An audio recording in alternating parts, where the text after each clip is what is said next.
Let's start with a truth that most people don't want to hear. You're probably not undertraining. You're training wrong. Not because you're lazy, not because you lack discipline, but because your training doesn't match your body anymore. You think what you need is more intensity, more sweat, more pain, more pushing. But the real problem is this: you don't have a structure that fits your age or your current recovery capacity. So today, we're not debating whether exercise is good. We're answering one question: how should a normal person train to still be healthy at 80, 90, or beyond? The core principle: longevity training has one goal: sustainability. Not maximum effort. Not constant exhaustion. Every effective training system follows one simple loop. Stimulus gives recovery, gives upgrade. Break that loop, and today's effort becomes tomorrow's damage. The most dangerous lie in fitness: if it works, it has to hurt. Sounds right, but it's wrong. From a longevity perspective, the most dangerous place to live is moderate to high intensity. Every day.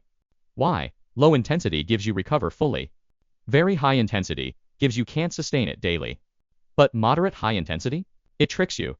It feels productive while slowly draining your system. For long-term health, only two zones should dominate your life.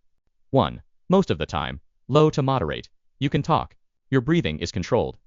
This is where your metabolism improves. Heart gets stronger. Mitochondria adapt. 2. Occasionally. High intensity. Short, rare, intentional. Not daily suffering, just a signal to your body: stay capable. If 80% of your workouts feel like, this is hard, but I'll push through, you're not extending your life, you're draining it. Where most people fail: frequency. Here's the uncomfortable reality: as you age, your recovery declines. But most people? They train more often. Longevity training follows one rule: never train a body that hasn't recovered. A simple test: if today's workout requires coffee, willpower, or mental force, it's not discipline, it's damage. A healthy rhythm feels like this: you recover within 24 hours. You feel better the next day. Your sleep improves, not worsens. If not, you're not training. You're accumulating fatigue. What actually matters? From a longevity standpoint, only 4 things matter. 1. Cardio. Not for looks, for heart efficiency, blood vessel health, lower risk of death. If your body can't deliver oxygen well, it won't last. 2. Strength, not for size. 4. Joint stability, metabolic health, fall prevention. Muscle isn't decoration. It's survival insurance. 3. Mobility and control. You're not weak. You're uncontrolled. Stiffness and compensation patterns are more dangerous than doing nothing at all. 4. Performance optional. Speed, power, explosiveness. You can include them, but keep them minimal. If most of your training's about performance, you will pay for it later. A simple weekly structure. If you remember nothing else, remember this: 2 to 3 low to moderate cardio sessions. 2 full body strength sessions. 1 light movement day walk, stretch.